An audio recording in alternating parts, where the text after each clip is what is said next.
again. Well, I'm really pleased today to introduce Jared Del Rosso. He's a cultural sociologist in the Department of Sociology and Criminology at DU. He started out working on violence and spent 15 years about all kinds of things around violence, and then he was done with it. Then he wanted to move on to how people relate to nature and how to understand the world around us.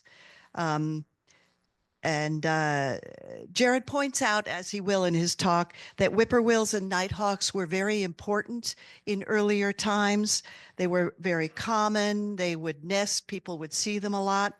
And so what he wants to delve into, and he's working on a book on whippoorwills, what he wants to delve into is what happens in a culture where a bird that was important to people, but now they don't see it and they don't think about it.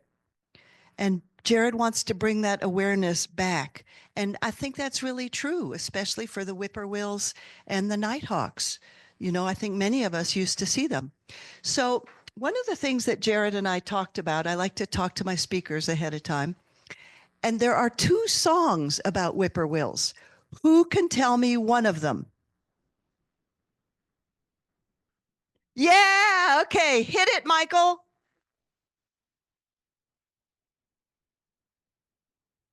Well.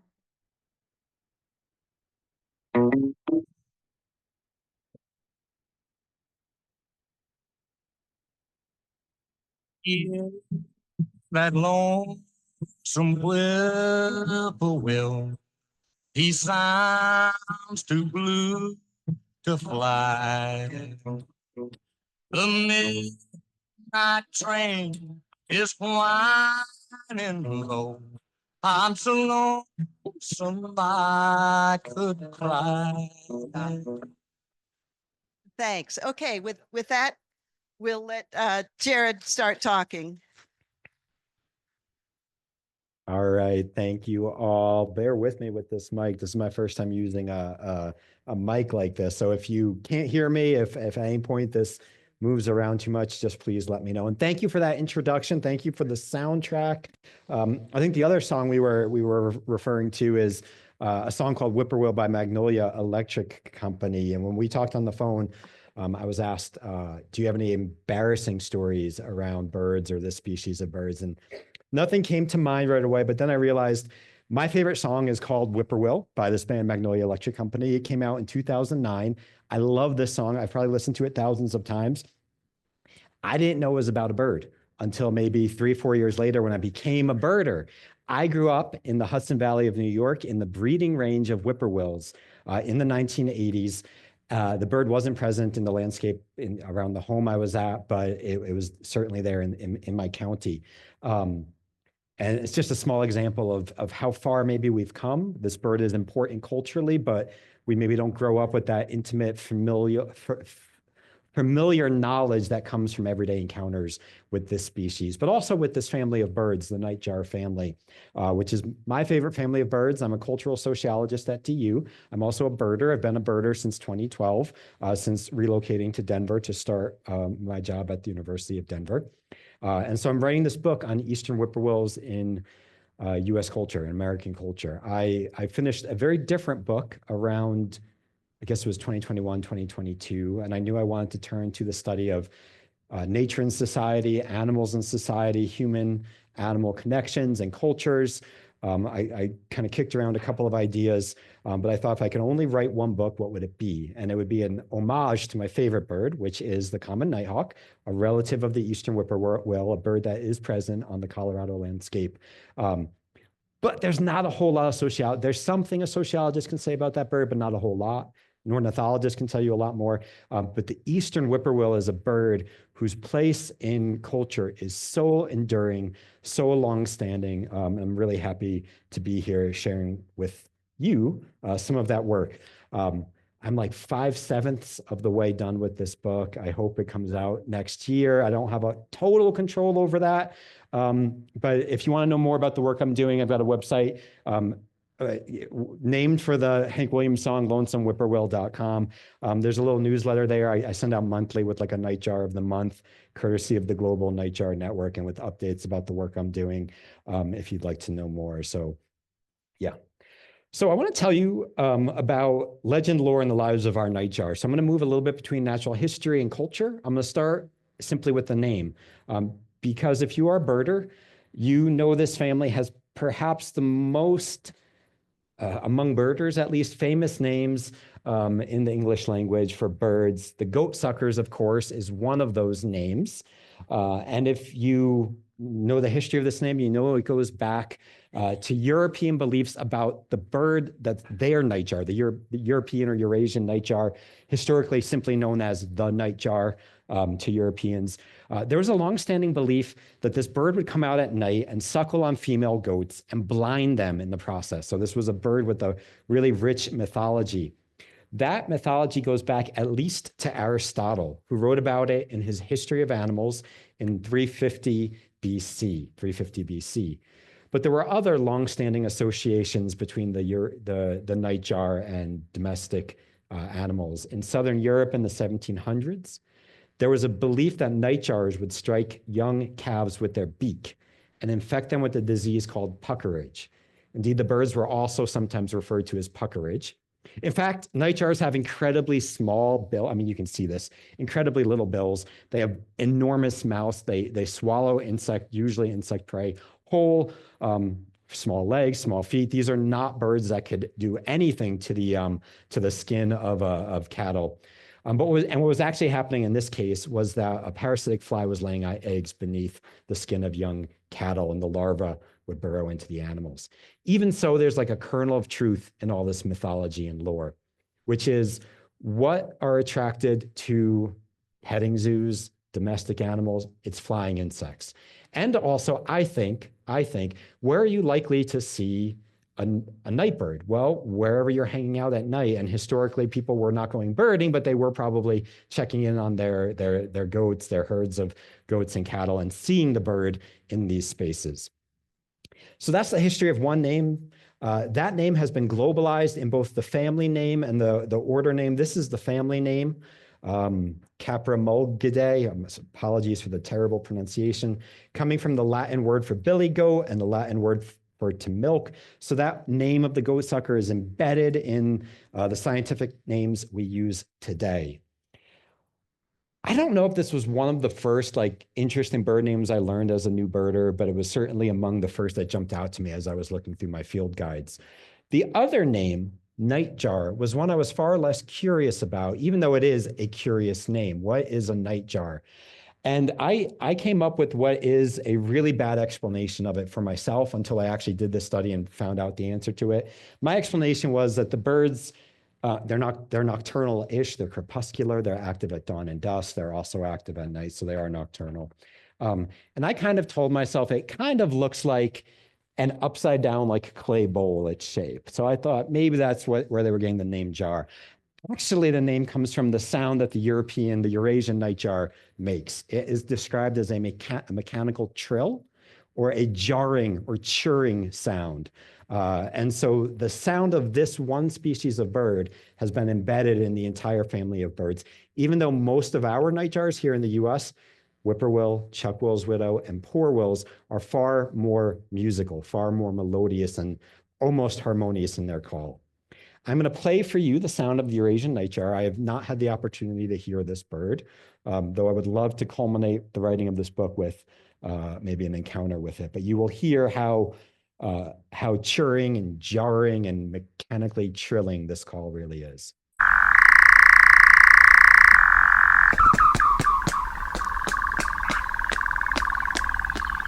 I'm going to fade it out for a moment here. They've gone by a number of different names, all of which are evocative, all of which, if they had stuck around, would have given this family an equally powerful name. Churn owl, chur owl, eve chur, night chur, and jar owl, all fitting for this really kind of symbolically potent and culturally potent family of birds. Here in the US, there are 8 species of nightjars who breed. In Colorado, We have the most widespread of our nightjar species is the common nighthawk. So this is a bird of diverse habitats. They're almost all exclusively ground nesting birds, but common nighthawks have taken that ground up into our building tops, and they've been documented, and I'll talk about this later, nesting on building tops. They are a widespread nightjar across the US. And of course, we have common poorwills. Oh yeah. So even this knowing his height, I might that little dude right there. Yeah, that's pretty amazing. So our Zoom audience, we have someone who's not mute. There we go. Okay, thank you. No worries. Common poorwill, a bird of the foothills, mainly scrub oak thickets across the Front Range and elsewhere in Colorado. A really small nightjar, I believe the smallest of all of these. Lesser nighthawks are documented as being nesters in Montrose County in western Colorado, in only like one really limited spot. So chances are really good if you are seeing a nightjar in Colorado, it's most likely a common nighthawk or a common poorwill. Both Eastern and Mexican whippoorwills, though, have been documented. They're incredibly rare, but they have been documented as being present in the state on just a few occasions. So that's just to give you a preview. I'm going to talk a little bit more about common nighthawks, common poorwills, and Eastern whippoorwills later. But I want to give you a kind of broad sense of what jumps out to me about this family of birds in terms of natural history. Most of them are, again, nocturnal. Most of them are almost exclusively insectivorous. I can tell you about the one notable exception maybe during the Q&A, the Chuck Will's widow, and it's really kind of anomalous behavior. But to tell you a little bit about what strikes me as just so incredible about this family of birds is that they are birds of extremes. And I like to describe them as having particular superpowers. One of the superpowers the family has that's shared across the family is their capacity to deceive, their ability to deceive. This is most famous and most well known in their plumage. So I took these photos, I believe, from iNaturalist. These are the freckled nightjar, so a bird not in the US. But I love how textured the feathering is against the landscape here. I also really love that I don't really think you can pick out where this bird ends over here and where the landscape begins. They blend so nicely, this dark coloration, dark feathering. These, what I assume are lichens on the stone, and the light feathering on the bird, almost matching it so perfectly. This is a family of birds who nest on the ground, who are still during the day, who are not quick afoot, who don't have powerful bills, don't engage in mobbing behavior. They don't have all those kind of defensive strategies. Their main defensive strategy is simply to hide. And to talk about their ability to hide, is to talk about, and here as a cultural sociologist is something I quite love, is to really struggle with language. So a word I learned early on in reading about nightjars is the word vermiculate. It is the favorite word of the naturalist D.T. Holyoake in his book, Nightjars and Their Allies. So in trying to describe nightjar feathering, Holyoake uses this word vermiculate, which means marked with irregular lines, but it has a more evocative meaning, worm-eaten. This is a word that I think is especially apt when you consider the Eastern whippoorwill, who nests on the rich leaf litter and rotting wood of the Eastern US's forest floor. A world created, in a sense, by worms and beetles and fungus and other decomposers. So their feathering mirrors their landscape. This is a rare word. Rarer, I think, than even spotting a nightjar is the word vermiculate. According to the Oxford English Dictionary, you'd have to read about 40 million words to encounter this word just a single time. But Holyoake uses it throughout, so you can kind of cheat, just get that book and find it. I want to show you what those feathers look like. I'm going to read to you a little bit from a draft of my book about language and description of a whippoorwill. These are whippoorwill feathers. I would love to have pulled poorwill feathers for us, but unfortunately the U.S. Fish and Wildlife's Feather Atlas is currently offline, I think to be updated and upgraded, but it's kind of offline indefinitely. Superficially, these kind of just look like, you could kind of think they look a little bit like owl feathering. You've got the brown orange with orange brown kind of overlaying and barring. But when you look up close, you can really see the kind of uneven, splotchy paths that mark the feathering of these birds. And this is just a subset of their feathers. Whippoorwill plumage is so intricate, so perfectly matched to the landscapes they breed in, that the Eastern and Mexican whippoorwill are two of only 3 extant species in the US with the black rail that are better represented by audio recordings in eBird's Macaulay, in Cornell's Macaulay Library than photographs. The vast, 99.9% of birds, you're going to see far more photographs than audio recordings, far more. And you can look at other cryptic birds. You can look at the poorwill even, the nighthawk even. You can look at owls. You're going to get way more photographs than audio recordings, except with the Eastern whippoorwill, the Mexican whippoorwill, and the black rail. Also the extinct Bachman's warbler, who only has like 5 entries in the Macaulay Library, so that one doesn't really count. Their plumage is so good that very few people will see them, and I think it is almost impossible. Here's where I'm going to read a little bit from my draft of my book. It's nearly impossible to picture a whippoorwill from a description of a whippoorwill. So even when our best scientists try to describe what a whippoorwill looks like, we are going to struggle to imagine what they're describing. So here I'll read. The upper parts of whippoorwills are, according to the Birds of World account, minutely speckled brown and streaked blackish brown. There is an irregular central stripe of black down the back. This is an account of just over 300 words. And in that account of just 300 words, a whole pile of descriptive words appear, and often multiple times, to try to characterize the patterns of whippoorwill feathers and the contours they form. So we read, they're speckled, freckled, flecked, irregular, indistinct, streaked, spotted, scalloped, and barred. Ish, as in brownish, blackish, whitish, grayish, appears as a qualifier 16 times. So you can't actually, with precision, describe this bird. I've already kind of hinted at why nightjars are going to need this kind of feathering. They nest on the ground. They're basically still all day, so they're vulnerable to ground predators, but also they don't build a nest. And their eggs are just about the only thing that looks like what you would picture when you picture something about a bird. They just simply look like eggs. Indeed, their young at points are kind of bright, downy covered young that look like the chicks. I know, aren't they adorable? They look like backyard chicks. To me, they stand out, but I think this photograph doesn't do them justice. I've spoken with the biologist here, Mike Akrish, and he's told me, because he looked at my writing, he said, I think these young don't stick out as much as you say they do. I was judging it based on this one photo. When these birds disappear into the leaf litter that they nest on, which are mostly oak leaves, which are brownish yellow, they very quickly hide. But you need to be able to hide. You need to be able to hide your eggs, and that camouflage really does that.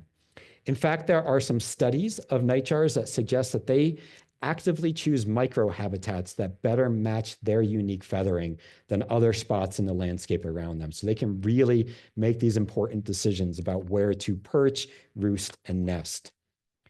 As I've told you, they're vulnerable to potential predation on the ground. And there come times when invisibility doesn't work, but this doesn't mean that nightjars leave their superpower of deception behind. Instead, they change it.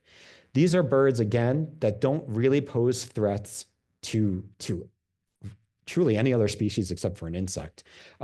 Small bills, weak bills, small feet, they're slow on the ground. They're described as waddling and not running. And yet, in the face of a potential threat, they look the part of an equally monstrous threat. So they have all kinds of ways of using deception to try to scare away potential threats. This comes from often mammals, especially all kinds of other species. Here's a video of a white-tailed deer approaching a hidden eastern whippoorwill. I'm going to tell you a little bit about white-tailed deers to kind of delay and give you a chance to try to find the whippoorwill. White-tailed deers in much of their range are considered or described as overabundant.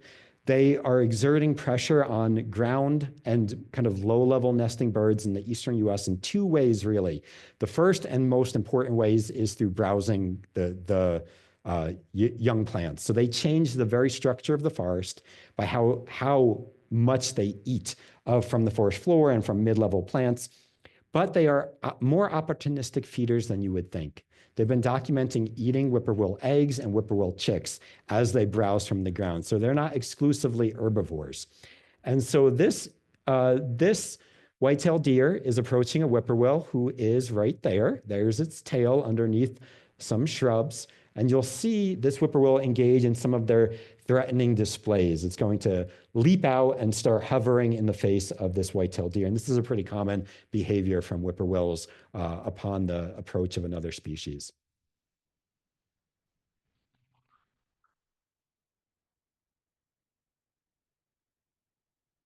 Deer looks totally unconcerned, more curious than anything else. But getting big, you can see it begin to get big. You can see it flying up in the face of the deer, hoping the deer is going to move on. I'm sorry, I don't know where the video ends. I was just going to keep going. Keeps going. There we go. Okay. Nightjars also engage in a pretty common behavior of ground nesting birds, which is they will feign injury. They will pretend they have a broken wing when they have eggs or young nearby to try to lead potential threats away from the nest. But what I think is most remarkable about this family of birds is they can transform visually and audibly into a kind of monstrous looking thing, almost reptilian. They can do this from a very young age, and apparently it's a fairly effective tool or strategy, lunging at potential intruders to try to scare them off. So here's a common nighthawk who is nesting on a roof. This video is courtesy of Gretchen Newberry, who's written a book. I'll show you her book in a moment, and who studied roof nesting nighthawks. I believe it was in the Dakotas where she was doing this. And so here's a common nighthawk chick that she encountered.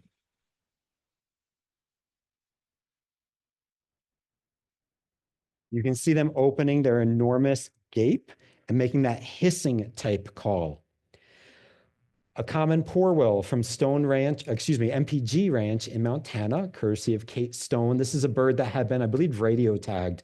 And Stone was trying to make sure that this bird was appropriately tagged, could now fly off. But you could see it's already in a kind of defensive posture. It is a bird who, when you see a roosting nightjar, they are tiny, they are small. Their scientific name actually means moth-like plumage. They look soft.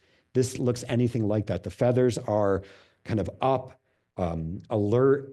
It's got a dragon-like face on, and it begins to rock.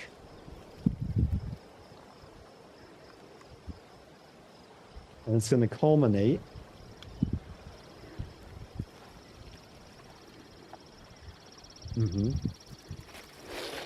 with that almost cat or lizard-like hiss. And nightjars they do have enormous gapes. The scientific name for whippoorwills, the genus name actually refers to their mouth. It translates to cavern mouth. And when I've done some very basic arithmetic, it turns out that they can swallow the equivalent of a 6-foot-tall person eating a 15-inch sub whole. It's like a 6-foot-tall person being able to open their mouth 9.5 inches. And for reference, the Guinness Book of World Record mouth is 4.5 inches. If you Google it when you get a chance, because it's way larger than you would think, and they can go double. So all the nightjars have this superpower of deception. I want to share with you what I think is also true, which is that each of these species has a second superpower more specific to them as a species. And I'll start with the common nighthawk. This is a bird I encountered along the Mississippi River in Minnesota, St. Paul, there on its perch all day long, enough so that I could go home, get my camera, come back. I assume you've seen it, but it is right here. Not particularly well hidden, but still worth highlighting. Their superpower is that they were very early adapters to urbanization. Most nightjars don't really like human developments. They kind of steer clear of dense human settlements. But common nighthawks were documented nesting on gravel-covered roofs as early as 1869. Some of their decline has been linked to the kind of phasing out of using rock on roof covers. It's much easier to cover it with synthetic materials now than dropping huge amounts of rock on rooftops, but they are still there on rooftops. As Newberry documents in her book, this is tough business. Roofs are vulnerable to predation. They're vulnerable to especially corvids, but she's also, this is like the equivalent of the white-tailed deer. She's also documented mourning doves approaching nighthawk nests. I can't remember if it was eggs or chicks, but she saw the adults engaged in defensive behaviors next to the, in relationship to the mourning dove. And then she saw the nest gone after the mourning doves had dispersed. So she thinks that they actually predated. Again, I can't remember if it was eggs or young, but they're also vulnerable, not just to predation, but to projectiles. Fireworks especially have a tendency to land on roofs. And in an increasingly changing and warming climate, this is an incredibly arduous life to be nesting on a rooftop, a gravel-covered rooftop, no less. You can only imagine. We still have a lot of gravel-covered roofs in Colorado around, especially Denver, how hot it would be in July, especially with our sun up there. Nighthawks aren't the only nightjar documented nesting on roofs, but they're, as far as I know, the only one in the US who does so. In Taiwan, in the early 2000s, the Savannah nightjar was documented as becoming an increasingly urban species, nesting on rooftops all around urban centers in Taiwan. So much so that it was beginning to cause, well, it wasn't beginning to cause, but there were increasingly human conflicts with nightjars to the point where this is pretty commonly reported on social media, pretty commonly reported in news. And you also get PSAs, which is where these graphics come from. I have this great poster that my sister-in-law found for me. She's from Taiwan. She looked these up for me. On the left, you get an image basically saying, if this bird wakes you, what should you do about it? On the right, it gives you some ways of coexisting with the bird. The two panels are showing you use your rooftops. If you use your rooftops in peaceful ways, the bird will probably not nest on it, but maybe you can learn to appreciate the presence of this bird on the landscape. Nightjars have incredibly loud songs, most of them. We are not used to their songs being loud because if you hear a nighthawk, it's often from hundreds of feet below a nighthawk. If you hear a poorwill, it's often from some great distance, although they seem quieter. But I've heard a nighthawk up close in Denver. It is one of the loudest sounds I've heard a bird make. So you can imagine, I'm going to play for you the audio in a moment, a bird whose song is ricocheting off of concrete and metal outside your window, how loud that would be. And this bird is not melodious. This bird is a night-jarring nightjar. So it has a sound that, you know, you could use as an alarm and you will not sleep through it. So if you imagine all night long, that bird's call outside your window, bouncing off of concrete and metal. But as this photo shows, they nest somewhat successfully. This is a photograph from my naturalist. I believe that's a young one, just on someone's patio, showing up one day. Colorado's other nightjar, the common poorwill, is a bird of extremes. This is a remarkable species of bird. This is a photograph of one I took at Denver Botanic Gardens in 2015. I'm sure we are all birders. We've already found it. We don't need me to highlight where it is. But the camouflage is working incredibly well. A bird who matches the shale and shadows, blending into the landscape really quite well. You may know this bird goes into torpor. So one of its so-called superpowers, or what I'm calling a superpower, is its ability to go into prolonged states of a near hibernation, like the hibernative states of mammals. Some birds can enter torpor can enter torpor overnight. Hummingbirds, who are closely related to nightjars, can do this. But the common poorwill is the only bird yet documented that can remain entirely inactive for days at a time. This is largely to get it through the cold winters in its wintering grounds, including in Arizona. There are also birds, however, so they can keep themselves alive in extreme cold. They also have to deal with the extreme heat. So they are a bird of arid, semi-arid, really hot locations throughout the West. And they are documented as having essentially the most efficient cooling system of any bird in terms of using panting. Most of these nightjars will pant to kind of evaporate water and cool themselves. So they can only bird to enter long states of torpor, most efficient bird at cooling itself in the summer. So that's its superpower. All of this brings me to the bird I want to kind of spend the second half of tonight talking to you about, the eastern whippoorwill, the bird who I am writing this book about.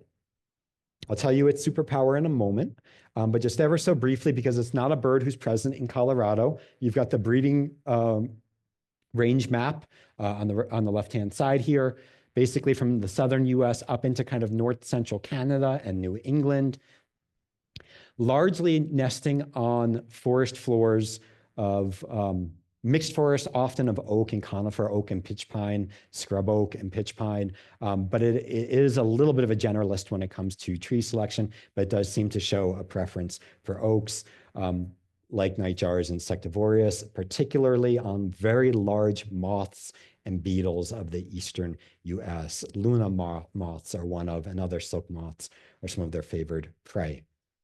Their superpower is their ability to sync their lives to the moon. They are a lunar-philic species.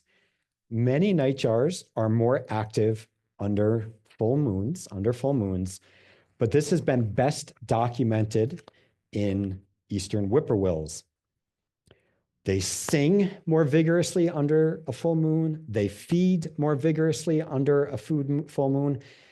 And this is incredible. There's some evidence that they can sync their reproductive cycles to the moon so that their young hatch a few days before a full moon. I'll tell you why in a moment, or why we think this is the case in a moment. There's also increasing evidence that they can plan their southward migration around the moon cycle. So a study that recently came out is of Canadian whippoorwills. The QR code will get you there. I'm also happy to send you any of my references. Just drop me an email. But this study looked at Canadian populations of whippoorwills in Canada. And what this study found was that birds in the more northerly populations, if you think back to that map, the ones in north central Canada, those are birds whose prey is especially vulnerable to frost in September. So if we're thinking about southward migration, we're thinking about September, we're thinking about the threat of frost. If you're an insectivore, you cannot have your prey disappear because of frosts. And so what they found with those northern populations of whippoorwills is that when the full moon came very early in the month in September, they would stay through it. They would feed, they would fill up, they would get, not fat, but they try to get fat on that insects and then head south. When the full moon came late in September, which would bring with it an increased threat of frost, they would leave a few days before the full moon. And the authors of this study hypothesized that this is to get somewhere else where they can then hunt during the full moon. Because the longstanding belief here with the lunar-philic behavior or lunar-philic lives of whippoorwills is these are birds that hunt from relatively low spots. Poorwills do this as well. They hunt from the ground. They hunt from moderately low perches in trees, 15 to 30 feet, and they hunt upwards. And so a moon, a fully lit moon, a brightly lit sky is going to illuminate their prey and give them a better chance at actually detecting prey and hunting more effectively. This also would explain their preference, or not their preference, but their ability to time their reproduction so the young hatch a few days before full moon, because you could feed those young really well by the light of the full moon. I don't know why then they would sing more vigorously during a full moon. But I've increasingly organized my own life to the moon cycle. I'm not quite lunar-philic, but I'm getting there. Last year, I spent a lot of time looking for poorwills over the summer in the scrub oak thickets outside of Denver. And I would almost exclusively go out right around the full moon. And you also have to look at when moonrise is. So you go out and the moon's actually out.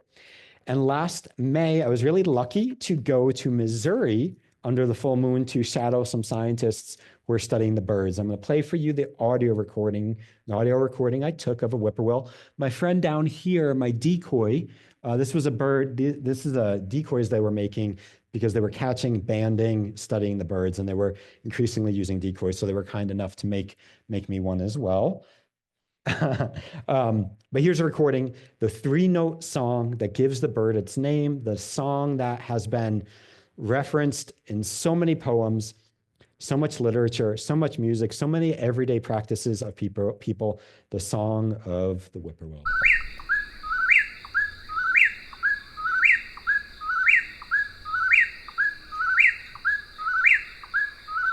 So a couple neat things about the song. In almost every language that has given the bird a name, the bird is named for its song.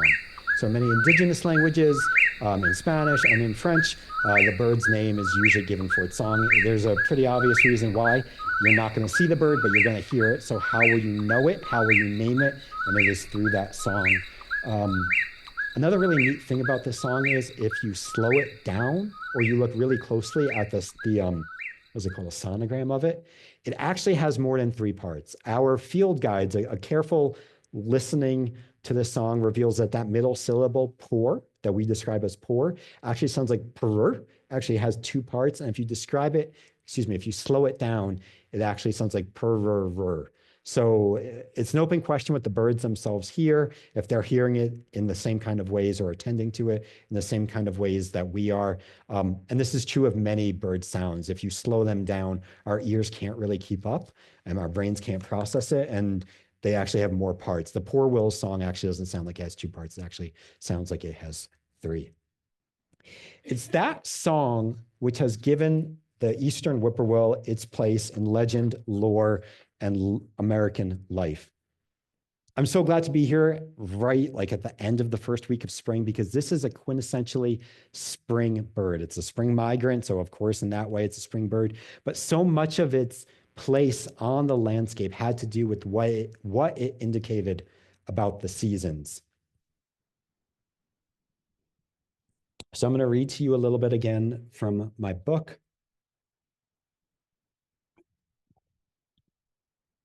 I'm going to read to you about the author of this letter, Thomas Jefferson. Before he was the 3rd president of the United States, Thomas Jefferson spent much of the spring and summer of 1790 in New York City. This was then the capital of the US. He went there as the country's first Secretary of State.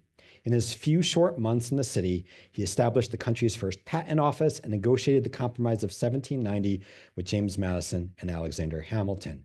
Amid this, Thomas found time to write his daughter Mary, keeping count of the letters he sent to those his obviously overwhelmed daughter returned to him.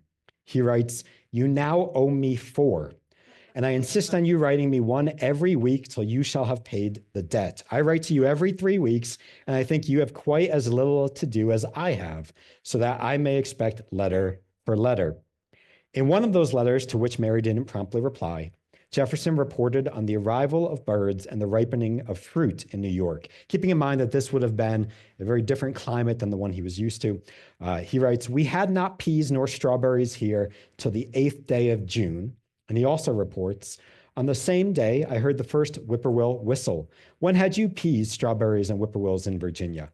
Take notice hereafter whether the whippoorwills always come with the strawberries and peas." Jefferson was engaging in what we call phenology, the study of climatic and biological changes. This is a sort of careful watching of the natural world so that we can observe what follows what. When this bird sings, what other things happen on the landscape. His phenology was wrong. He actually was probably too busy to actually hear the first whippoorwill in New York City because they arrive in probably like late April and May. So he's off by almost probably more than a month. But that was his first whippoorwill. He mistook his first whippoorwill for New York's first whippoorwill. But there has been a longstanding belief that the first whippoorwill of the year, and I think this is what he was tapping into and probably aware of, the first whippoorwill of the year is an incredibly important season sign. Its song was generally throughout much of the eastern US an indication of the last frost of the year, This is incredibly important if you are dependent on knowing when your last frost comes for growing, particularly frost-tender crops. And so there was a long-standing belief attributed to Native Americans as early as 1778 that you would not plant corn and beans until you heard your first whippoorwill of the year. There were other things that would happen after you heard your first whippoorwill of the year. You could let your cattle out to pasture, the belief the grass was now grown well enough that they could feed. There was a bit of folklore that you would not walk barefoot till you heard your first whippoorwill. The ground would not be warm and soft. Over the decades, that became a belief that children should only start playing barefoot when you heard your first whippoorwill of the year. This was important. This was an incredibly important belief, such that US newspapers were commonly sharing news local news that the first whippoorwill had been heard. So here's from a newspaper in North Carolina. Last Wednesday night, April 14th, we heard the first whippoorwill of the season, a sign that spring has opened and it is time to go barefooted. You also see you can turn your cows out next Monday. This kind of sharing was fairly common throughout the eastern US up until about the 1940s, and then it gradually or kind of precipitously declines there. After World War II, we see pretty intense suburbanization. We also see the introduction of pesticides across much of the US. So the landscape is changing, and then the landscape is also being, in a sense, attacked by things that would both hurt birds and hurt their prey items. But there was one holdout, a place I've never been but would like to visit, Logan, Ohio, where into the 1970s, a trio of journalists would share very like suburban sounding news, who was visiting, who was coming, who was going. And then pancaked in there, Mrs. Viola Wagner heard the first whippoorwill Tuesday evening, April 22nd. Logan, Ohio is interesting because on one hand, they're the last place I'm seeing these in the archives that I have access to in terms of newspapers. Not that other people aren't reporting their first whippoorwill of the year, but in this kind of communal sort of way. They also had a naturalist club called the Wheaton Club, who in the 1960s held what they called a whippoorwill derby. The Wheaton Club was an all-men's naturalist group. And what they did is sometime in like late May or June, they would get together and they would think about the weather. Maybe they would think about the moon. I don't know, but they would certainly think about the weather, the time of year. And they would all kind of make friendly wagers on when the first whippoorwill would sing that night.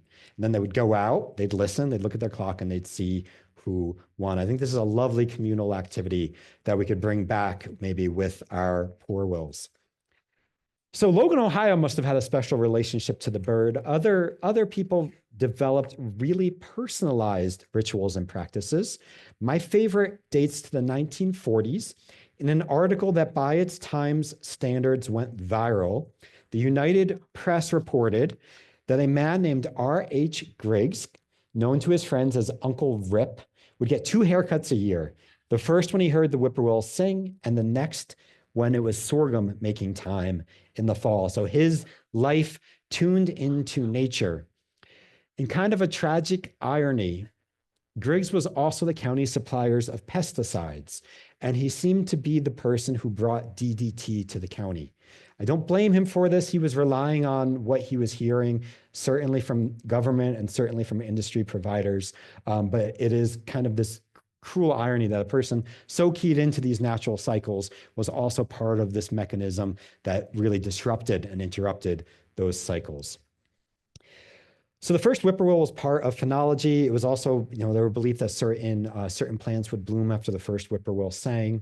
But there was also a lot of lore and superstition around the first whippoorwill. It was part of folk medicine. There was a belief that if you rolled 3 times or did 3 somersaults, when you heard your first whippoorwill of the year, you would not have back pain the rest of the year.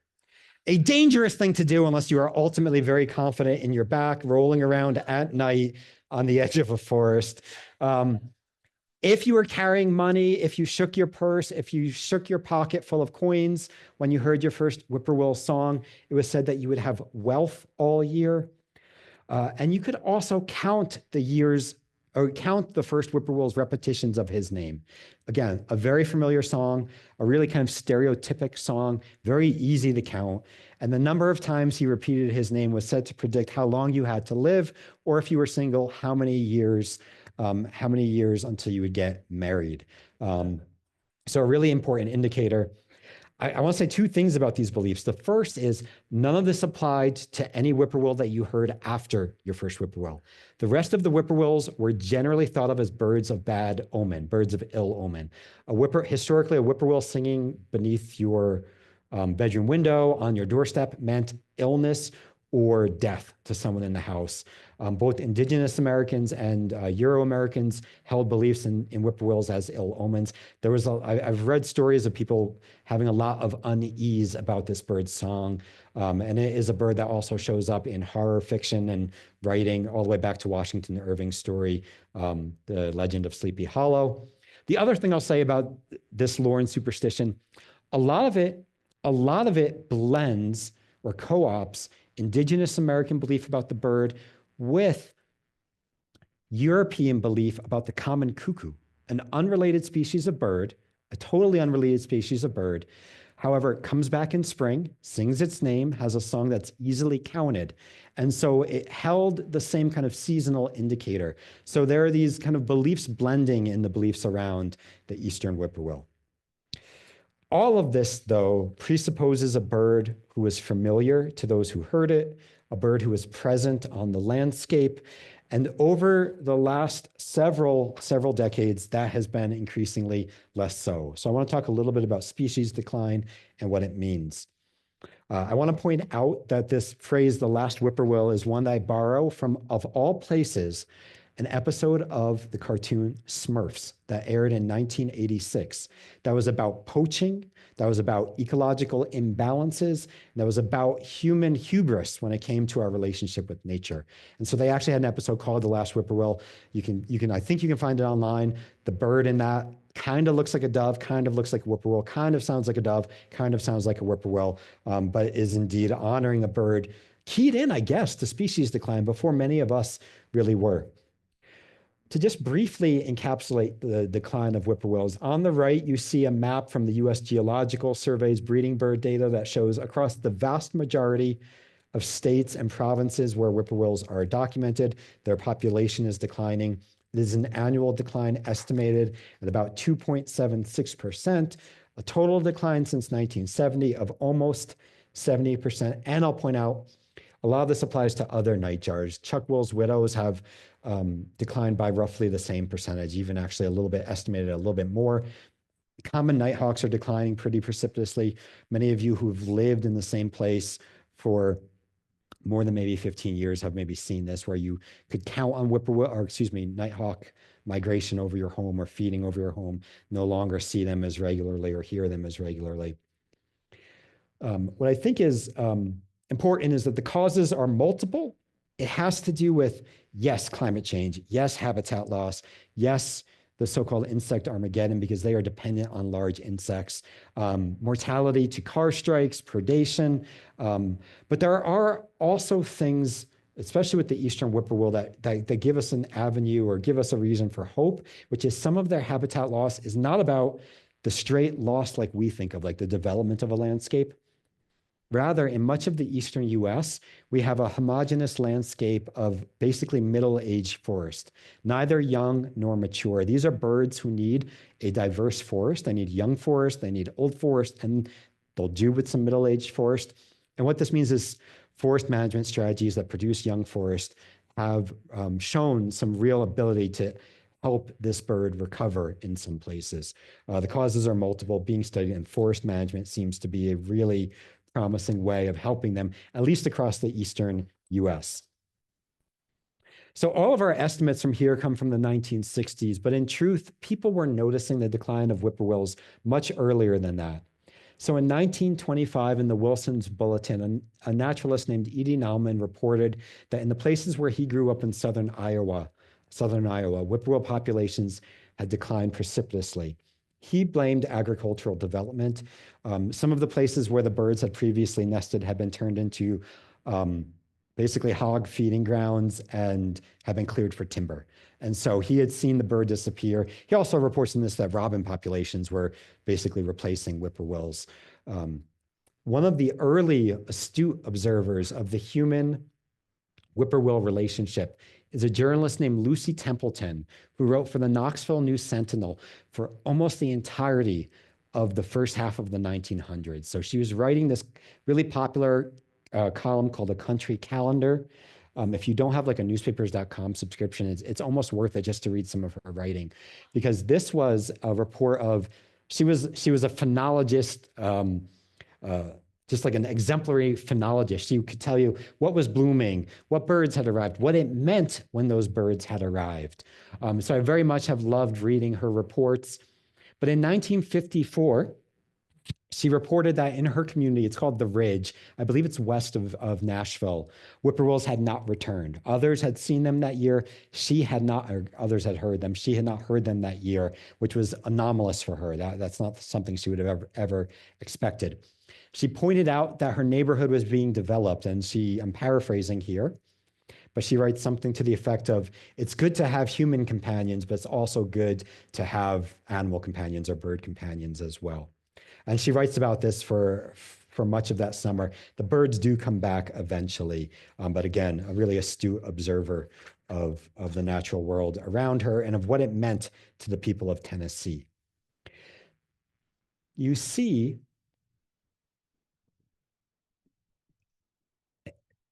see species decline reflected in our life.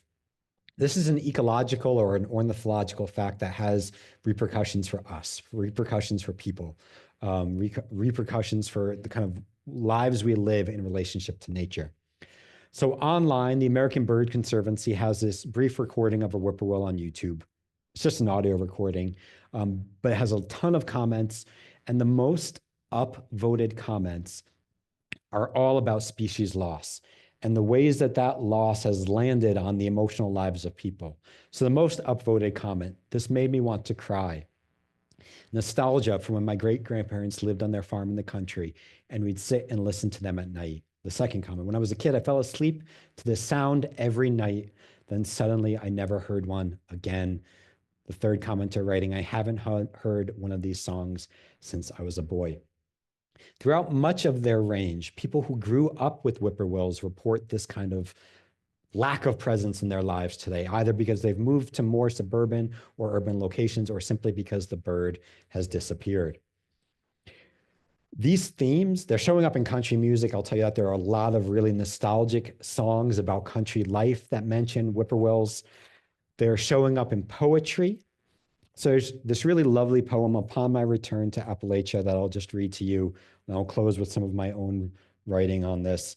So it's a poem by Gabriel Dunsmith, published in 2022 in the journal Poetry. You can find this poem online as well. There will be no sorghum in the valleys, no crawdads or whippoorwills in their hidden places, nor those stout beams of chestnut lining my grandparents' fence. The churches will stand empty by the roadsides. The blackberry brambles will sag with rotted fruit. The recipes will be forgotten, the hearth cold. There will just be the mountains, old and still, and the sound of someone wailing from the next ridge. So a poem about ecological loss, social loss and communal loss, and familial losses as well. All invoking the loss of certain charismatic species. My own relationship with whippoorwills is not quite that, because they were not present where I was growing up. They were present locally, but they weren't present in the landscape immediate to me. I was not a birder growing up. We did have a feeder. I was familiar with backyard birds. I didn't know what a whippoorwill was, as I've told you. I, as recently as 2009, could sing along to a song called Whippoorwill and not know it was about a bird. So in writing this book, part of what I'm doing is telling this story about a bird's place on the landscape, a bird's place in our culture, but also about my relationship with a landscape I grew up in, and a bird who was there who I already had lost. So it's not nostalgia for me. It's a different kind of set of relationships. So I'll close here. I'm going to do a short reading from my book. A draft, I should say. So this will probably change before I publish it. I'm going to tell you about an effort I made, I think 2 Septembers ago now, going back to New York to try to hear whippoorwills. I'd had only really poor encounters with them in the past. I'll describe them here, but really distant, bad encounters. All right. The road led nowhere, and that was the point. That this dead end of the marsh, this murky edge to a state forest in the Hudson Valley of New York might sing. Transmission towers marked the frontier between wetlands and woods. Moths rushed my rental car's headlights. Stepping out, mosquitoes rushed me. I drove there alone after spending the previous evenings on suburban roadsides with my youngest brother. We listened for a pattern amid the early September songs of frogs and cicadas, barred owls, and passing traffic. If you have ever sought a bird, you know what hope can do. We deciphered every sound twisted by distance, tree cover, and that hope. Hands cupped to ears, we asked, whippoorwill, whippoorwill, whippoorwill? Only distant dogs answered us. Televisions too, but night after night, stop after stop, whippoorwills eluded us. Now, the absence of the birds might only have been their late summer quiet. It was a quiet I knew to expect when planning a trip from Colorado, where the birds aren't, to New York, where they're supposed to be. Highly variable are whippoorwills in September, one conservationist told me. Unpredictable, warned another. Or else they weren't here in the places I sought them. When spot after spot turned up silent, not truly silent, but absent of the sound I traveled 1,800 miles to hear, I consulted the now decade-old maps in New York State's breeding bird atlas. Produced by New York's Department of Environmental Conservation, the maps show where volunteers documented nesting birds during 2 previous surveys. A third is ongoing. The first took place from 1980 to 1985, the second from 2000 to 2005. The surveys span my own time in New York. A child of the 80s, I had ventured around a forested yard, exploring a modest nature trail we cleared in the woods behind our home. In 1999, I left the state for college, having neither heard nor heard of whippoorwills. In New York, whippoorwills were widespread in the 1980s. That decade's breeding bird atlas shows this. Potential nest sites dot much of the state. By contrast, the 2000 map looks unfinished. Vast portions of the state are simply blank. It is a cartography of loss as much as a map of nesting birds. They're virtually undetected from the eastern edge of the state, where my youngest brother lives with his partner and young child. She had learned to imitate this bird, the whippoorwill's song, though she had not yet heard it. She at least once played hide and seek with me and gave me the whippoorwill call from underneath blankets to reveal herself. Missing they are from the southern tier bordering Pennsylvania, where my mother-in-law grew up hearing whippoorwills. And they're thinned out from the counties where I grew up, Sullivan and Orange counties, where the species holds on in protected forests and less densely settled mountainsides. These are places where the legends of whippoorwills was made.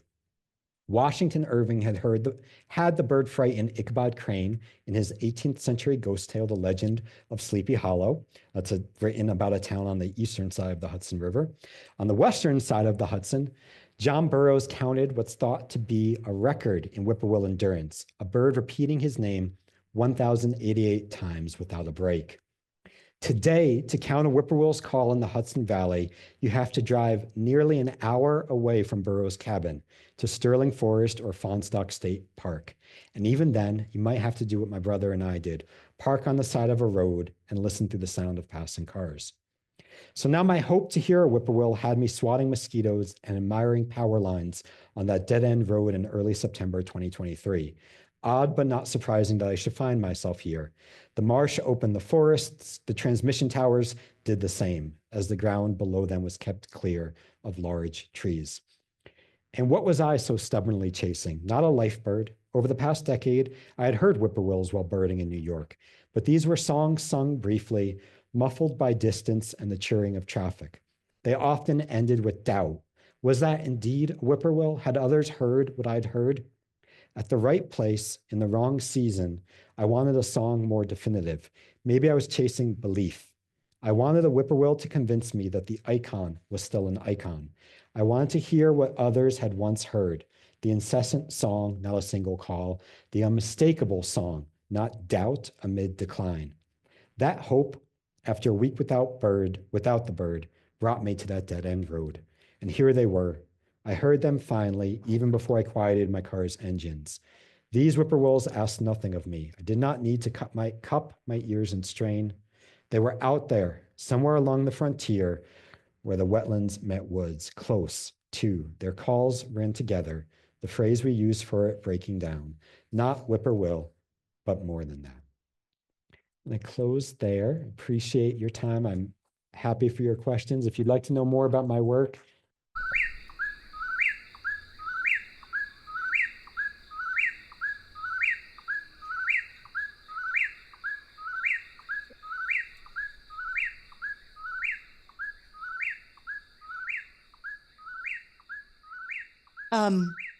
Jared, thank you so much. That was wonderful. So we will take some questions. Does anybody have a question? Okay, Scott? I don't know if it's folklore or or truth? Do they move their eggs if they need to? I've heard both. I need to look into that more. There have been some reports which seem to be not true, that they actually will move their eggs with their feet. And there's been a couple accounts of seeing a bird flying around with their eggs, but there seems to be some belief that this is now like a misunderstanding, that like a shell got stuck to a bird's foot. But I don't, what I do know happens is that people who study the bird will go, they'll document eggs there one day and go back another day and not find the eggs. And you can't always know, was this predation or a bird moving its nest? So I'd have to look into it to know definitively. I know there's some question about that, but I've seen those reports. Yeah. Sandra, do you have a question from the Zoom audience? I don't see one yet. Okay. Come back to us. Oh, okay. I'll take a question from here. It's not good enough because the Zoom audience can't hear. Oh, I see. Hi. I am just curious regarding eggs. They're practically white and really obvious. Yeah. Which seems completely contrary to their general deceptiveness in terms of their plumage. And so they will sit on the eggs all day to hide them. They will keep them hidden, using their own cryptic feathering for that purpose. Yeah. I'll take another one here and then turn it to you, Sandra.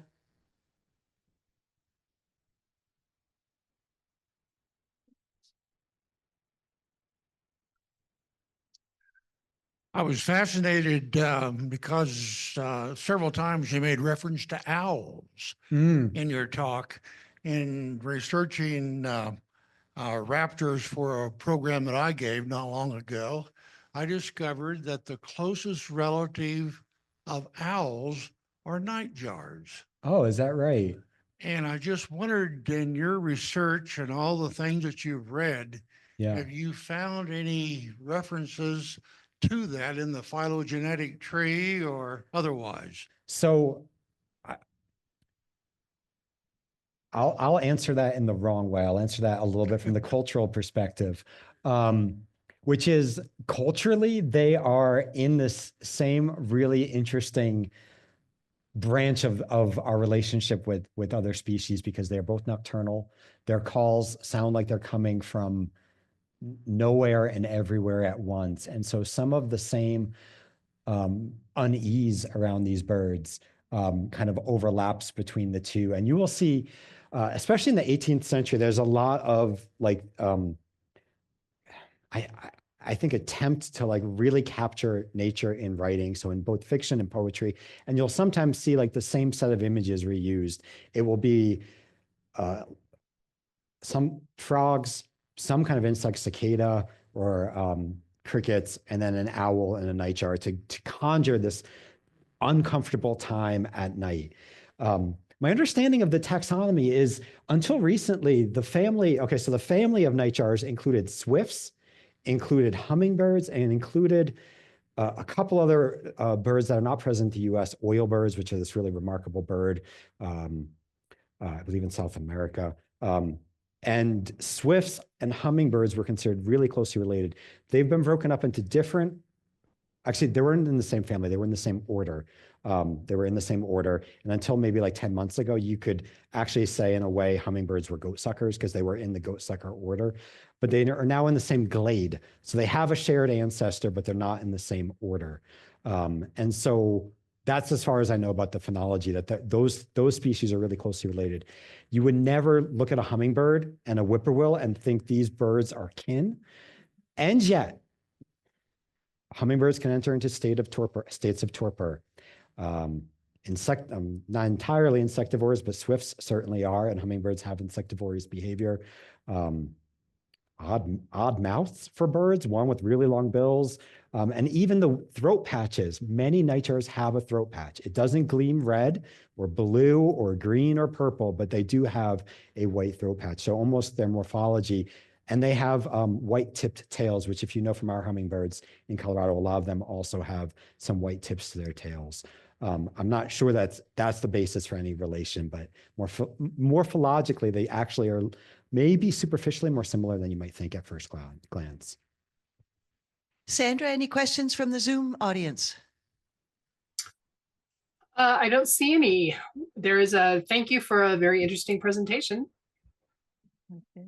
I think I had another question here. I saw, here we go. Carol? I was wondering about their physical adaptations, Yeah. the large eyes and the whiskers around their mouths. Oh, yeah, the whiskers.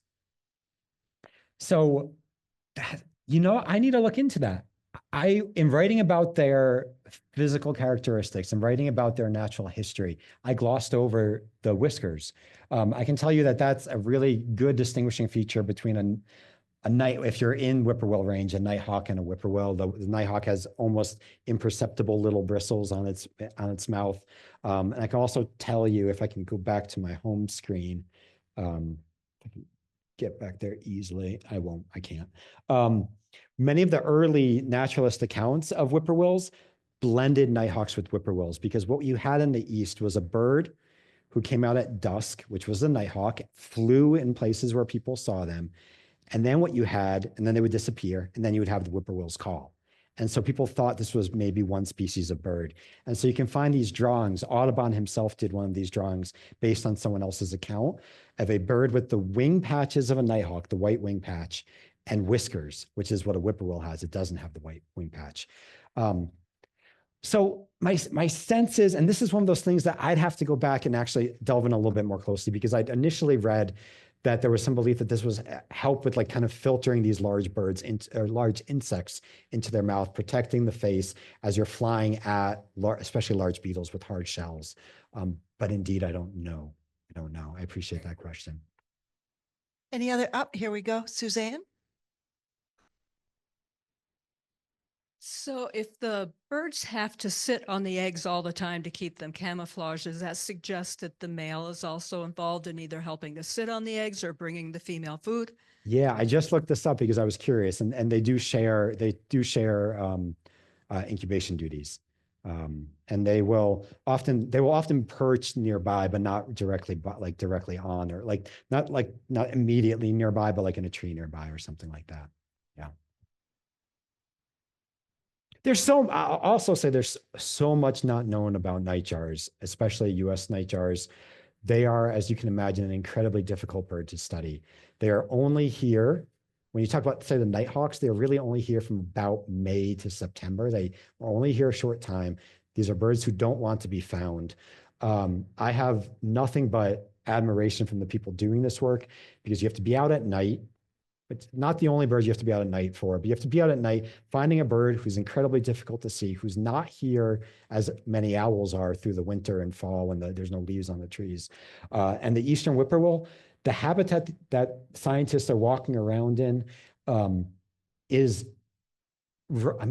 uneven terrain. They like young woods next to mature forests. They will nest amid a thicket of scrub oaks and downed logs, and you have to get out there and put up your mist nets in these places. I went out and I shadowed these scientists, and they were just gliding through this landscape, and I was struggling to keep up. I was afraid I was going to roll an ankle. It's like rocks and logs and down trees. The messier, the better. And they were putting these things out. With the proliferation of like field cameras, they're beginning to find out a lot more. Many of the early studies are one person who had a whippoorwill at their house or farm, and they were able to watch the bird. And now we're really getting some really good observations now with being able to tag them and study their behavior. Like that white-tailed deer video was something that probably would never have been observed directly. Interesting. Any other questions? I do have one more. Well, I just wanted to follow up on the bird banding, because that occurred to me earlier tonight, how difficult that would be. Yeah. But you have visited some bird banders trying to do that? Yeah, last May in Missouri. And so this is work being done at the University of Illinois, Urbana-Champaign. And they're studying birds in Illinois and Missouri. And they're looking at, and they're also looking at wintering whippoorwills, which are actually the most challenging birds to study among this family, because they don't sing. So you don't even know, you have to hope they're there and call them out. And so what they're trying to do with the wintering whippoorwills in part is what habitats are they using, but also where are they going? There's a lot not known about the whippoorwills who overwinter in the southeastern US, Florida, especially. They don't know where those birds go. But the work that I got to see, they're doing insect surveys. So they're capturing insects to see what prey items are available. They're relating that to forest management strategies. So what forest management strategies are being used. And they're looking at the relative health and density of whippoorwill populations. Chuckwill's widows are also present on that landscape. So there's other scientists doing, they were doing point surveys of nightjars at that same time. I was there. It was kind of a snake bitten trip. My luggage broke on the way there. I broke my phone at DIA. I got a cold the first night. On my way to the field site, I drove 90 minutes in the wrong direction and ended up in a private cornfield. So I wasn't as sharp as I was hoping I would be. I got to hear the bird and experience the bird when it was really on the landscape. You couldn't turn a corner without hearing a whippoorwill. This is very much unlike in New York State, how densely present this bird is on the landscape. And when I talk to them, they say it's probably because of there isn't really like the agricultural practices you see throughout, much like the states above Missouri, like the homogeneous landscapes of, say, corn or soybeans, where previously farming practices might mix plants and you might have a richer landscape. So you also don't have intensive pesticide use. You also have forest management strategies being used. Yeah, so you had a lot of different things going into this. It was amazing to be out there with that many birds. I saw them. I didn't see them well because it was dark, but I did watch one singing and hunting from about 15 feet up a conifer. And he came out just a few minutes before sunset, actually. So I actually had my binoculars without a headlamp watching him do his thing. And then a couple birds were singing right from the roadside there. So I got some really good observations there. Any more questions? Going, gone. Well, Jared, thank you so much. Thank you all.